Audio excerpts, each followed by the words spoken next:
Hey YouTube, Joeboy here. So, One Piece chapter 1119 is out. If you guys haven't checked out that chapter yet, I suggest that you do so because I will be spoiling you. But now that you have, let's begin. If the last few chapters didn't actually accomplish this, this one did. We now know that one of the greatest arcs in the history of One Piece, the Egghead Island arc, we are now living in its final moments. I guess that's one of my big takeaways from the chapter, just noticing Oda is dotting his I's, he's crossing his T's, right, to make sure that we can leave. On one hand, you hate to see it go. On the other hand, ooh, Elbaf. Don't mind if I do. But let's take it from the top. We hit the nail on the head when we speculated 2 chapters ago that Vegapunk's message was not actually ending, it was an interruption. In the last chapter, we could see a Din Din Mushi sound effect coming from the robot after Luffy had gone Gear 5th and we panned back to it. And in this chapter, the video feed turns back on. I thought it was funny though that Oda decided to draw Gaimon in this moment, and it's like, hey, does Gaimon even have a Din Din Mushi? Why does that make any sense? But yeah, exactly as we said, right, Vegapunk's message was turned off for a period of time. It's now turned back on, but what happened in the middle while the message was off is just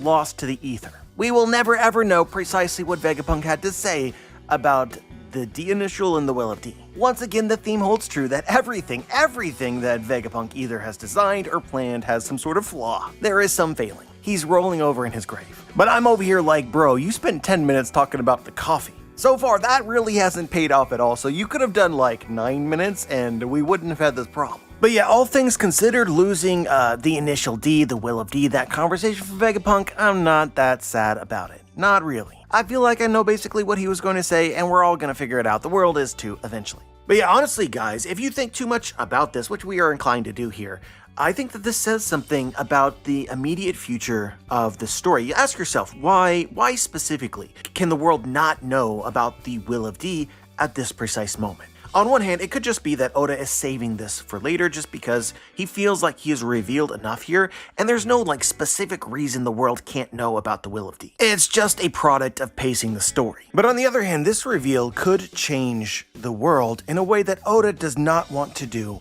yet. I think if nothing else is clear about Vegapunk's message, it's that the world trusts him. He is a trustworthy guy. They see him in high esteem, and they're not thinking about him being the villain in all this.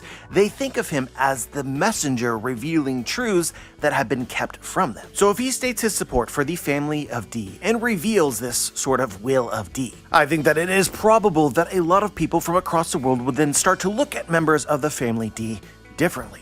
Think of them potentially as heroes or on the side of justice, and that includes Monkey D. Luffy. And I think that this is at odds with some of the things that Oda is also setting up about Luffy. We got this in the last chapter. People are still questioning, like, who killed Dr. Vegapunk? The last that they heard from the official news, trustworthy official news, is that Luffy had captured Vegapunk. Vegapunk is now dead. A lot of people are like, well, obviously the pirates killed him because the world government wouldn't do that. Famous last words. And basically, I think that the point of all this is so that Luffy remains exactly as he is currently, a pirate and not a hero. But like, once again, we might as well say it while we're here. The fact that Vegapunk was tempted to talk about the initial D and the Will of D along his string of facts, only facts, no conjecture, tells you a lot about what's in the poneglyphs. And I think that this also helps to protect the world government, at least in the immediate future. I've said this over several times over the past few chapter reviews. Like, I think the big thing that's going to turn the world against the government is the eventual reveal from the Revolutionary Army about what the government has been doing specifically. The Revolutionary Army has to be the ones to do that. So until then, it seems like Oda is attempting to protect them by making Luffy the bad guy. But I might be speaking too soon because I do think that we have more Vegapunk message left. Not very much of it, but I do think we have more. We're not going to end with whatever Vegapunk said in this chapter, so you know, maybe in the next chapter, boom, you get the Nika reveal. And then everything that I just said is wrong, but it's also right in a different way because you've separated the reveal of Nika from the reveal of the Family D, which could also be Oda's objective. But yeah, just thinking about Vegapunk's message as a whole, now that we're near the end, like trying to break down his speech, this is what I've concluded. Vegapunk is not trying to turn the world upside down. He is not trying to bring down the world government. He is not trying to uplift the Revolutionary Army. And it's not really even about revealing the ancient kingdom. The whole reason we're having this speech is because of the natural disaster that Vegapunk thinks that he might have created. or contributed to. The whole speech is themed around the world flooding, because that is what matters most to Vegapunk. He first predicted the catastrophe, he then observed the results of this catastrophe worldwide, and then he explained the historical basis for this phenomenon. I think that from here, the switch to the family of D and the initial D also has something to do with the flooding. The first part was to explain the catastrophe, and the second part is to explain how this catastrophe might be solved. I think on the poneglyphs it reveals a prophecy that Joy Boy or Luffy or someone from the family D is going to fix the problem. In my opinion, this is the whole reason why the poneglyphs mentioned the ancient weapons, and why the ancient kingdom preserved the ancient weapons so that somebody in the future would be able to find them, because they all serve some sort of purpose in fixing the world. The future Joy Boy is going to need them. That is the logical segue that Vegapunk had in mind, going from flooding to initial D. So just keep this in mind when thinking about what Vegapunk might say next. What is the cherry on top of his speech, the dawn at the end that we're expecting? It's gotta have something to do with the flood, in my opinion, either directly or indirectly. And I think justifying it in this way makes it really confusing and unpredictable what Vegapunk might say next, but maybe Nika is what fits most. Family D into Nika. We already know that that's true. And the timing of this could be perfect because you have Vegapunk's message playing in the background as the ancient giant robot meets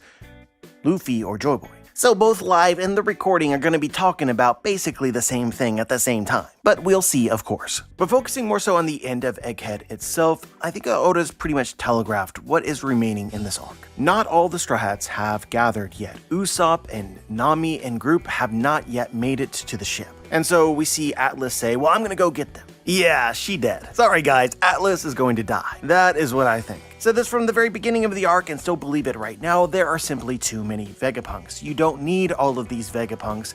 For that reason, it's just a character that you can easily kill off. And in fact, you could turn this into a criticism if you were so inclined of like, look, Oda literally created a character that has so many different aspects of itself that you've totally undermined the value of killing any of them, right? Because some will remain. Vegapunk is basically Lord Voldemort. Until you take out all of his Horcruxes, that dude ain't dead. This is how to kill a character without killing a character. You just split him into 7 parts. Legitimate question, does anybody really care whether or not Atlas dies? I'm sure there's gonna be some people out there, but for me personally, like, okay, don't care. If we're completely honest with ourselves, the Edison death was kind of weak as well. I think that Oda is aware that, look, we're trim and fat right now. But yeah, I am curious as to why the rest of the Straw Hats are delayed. I do think that Atlas is going to play a role in getting them out of whatever situation they're in, and in the process, Atlas will die.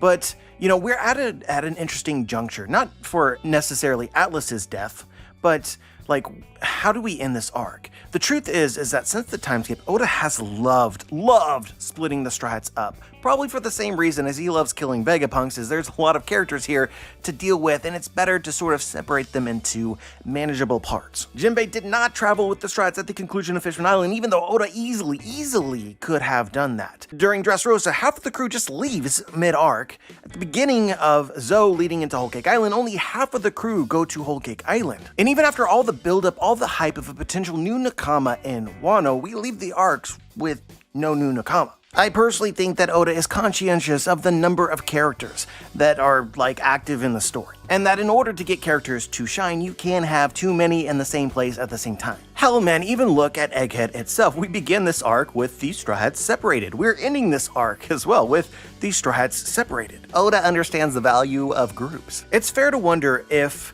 the crew gets separated on their way to Elbaf, and that's, it's just a tactic that I've noticed that Oda uses when he wants to make the story manageable. And this could also create some drama at the conclusion of the arc that we're not necessarily anticipating. I have seen some people speculate that maybe there is a bad ending for part of the Straw Hat crew, not the Luffy part, but instead the other group.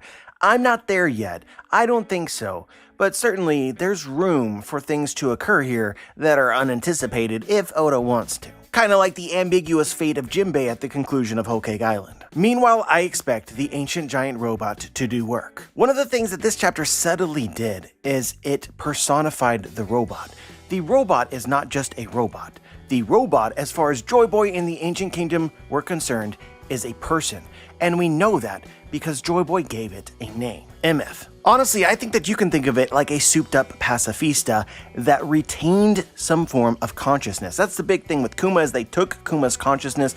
Well, it's very obvious that the ancient giant robot retains this feature. So it is practically a person, which should not be a surprise at all, because look, Joy Boy is supposed to be like Luffy. Luffy, for instance, traveling on the Straw Hat ship. Whether it is the Going Merry or the Thousand Sunny, that ship is also personified. It doesn't yet talk, it might in the future though, but for sure it's considered a part of the crew. And in Skypiea and Enies Lobby, as just two examples, we could see it acting independently on its own with its own form of consciousness. And it got a legit funeral. Still cry to this day. So a Luffy-like character from the Void Century had a robot on its side. Guess what? That thing is also part of the crew. Right now, I believe that we are legitimately meeting a member of Joy Boy's crew. And additionally, what we are likely to get is a conversation between MF and Luffy. Perhaps conversation is too strong a word. We don't actually know how much they're going to talk, but I believe that they will say something. And we could potentially get even more reveals outside of Vegapunk's message just between the robot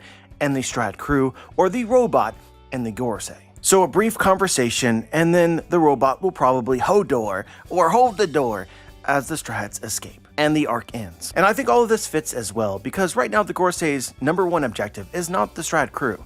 It's actually Vegapunk's speech, which I think will continue. So they now know that the speech is coming from the robot, and it's not just about attacking the robot, making it fall into the ocean. They've literally got to destroy the Denenmushi, which is within it. So the robot should have the Gorosei's full attention.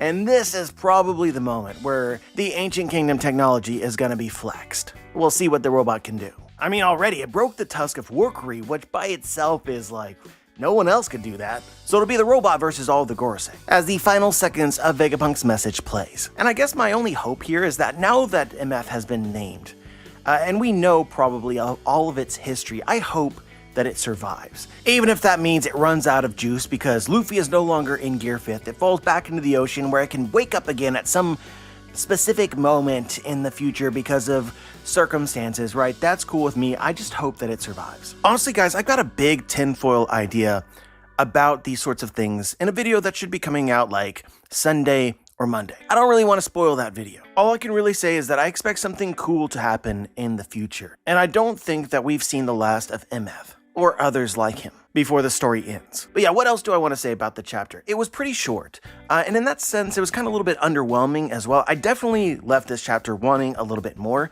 The action was fun.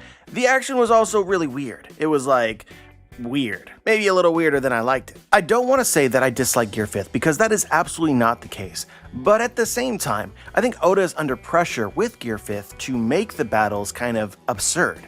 Because that's the nature of Nika. He's just having fun. Like, look, he's fighting a Gorosei, turning him into a pancake, right? Turns Kaido into a literal jump rope. In this chapter, Mars gets yeeted like he's Team Rocket. But I think that action and intensity lands just so much easier than jokes. I think jokes require a greater level of skill to consistently pull off. So basically, when you're doing a Luffy fight with Nika, it's almost gotta be funny. Like, if it's not funny, then it's not working right. And I think that with this chapter, Oda tried to be symbolic. Like, Luffy turns himself into a giant balloon and asks his allies to punch him in the back in order to yeet Mars. And it's conceptually similar to, for instance, Odin holding up everybody as he is boiled alive in oil. He's taken one for the team. He's holding everybody up. He is being a shield for them. But yeah, straight up, I don't think that it worked all that well in this chapter. I would take the Odin scene 10 times out of 10 because of how intensely cool it was. And the other half of this conversation is I just didn't really understand the physics and the action that was going on in this chapter. How any of that worked, I really don't get it. I bet once they animate it, maybe I'll get it a little bit more, but just from the drawing standpoint, I was a little bit confused. I think that took away from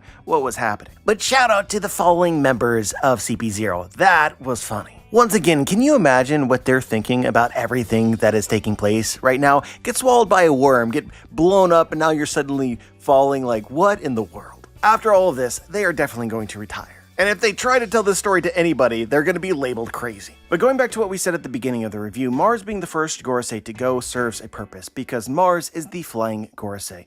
This is all a setup so that the Strats can leave, because Mars is the one that could reasonably chase them. But yeah, aside from this, there's a few odds and ends of the chapter that I liked. I loved the beginning scene between Kaku and Stussy. Oh, honestly, you could make an entire video talking about the dynamics of CP0, Lucci, and Kaku. I think that Oda has made them really compelling characters. I do this often now, but I like to think of almost every single group of people in the story as a kind of crew, a pirate crew. Lucci is the leader of the CP0 pirates. He is their captain. And this fits with some dialogue that we got related to Luffy at the end of the chapter, but Luffy is the captain.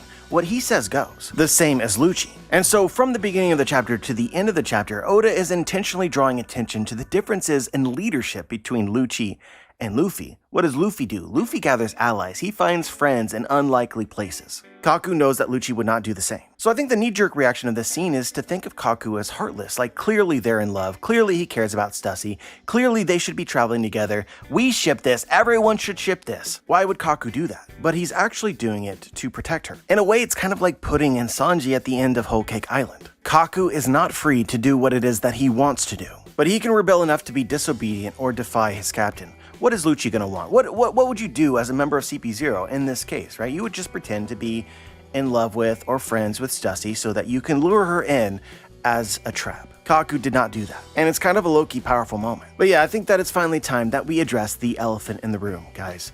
Bonnie, as the next member of the Strat crew, has never been stronger than it is right now, and the reason is that Luffy gave her an order and she followed it. Luffy asked them to hit him in the back, and she's like, what? Why would I do that? And Sanji says, and I quote, "Captain's orders are absolute." Then she followed the order. Guys, we all understand what this implies, right? This is as straightforward as it could possibly be. Luffy gave a captain's order to Bonnie, who is now a member of the crew. Sanji unofficially invited her. Honestly, guys, I don't want to get my hopes up because of the end of Wano and all the setup with Yamato and Momonosuke, etc. But as far as I'm concerned, this is as close as you can get to confirmation that Bonnie joins the crew as you could possibly get. Now it's simply in Oda's hands to pull the trigger or not. I'm definitely a little bit late to the Bonnie for Straw Hat agenda, but I made some arguments in the past of like why I don't exactly see her joining the crew, and rather I see her joining the Grand Fleet. But all of my arguments for this have fallen to the wayside with basically the separation of Bonnie from the Pacifista and any allies that she could potentially have.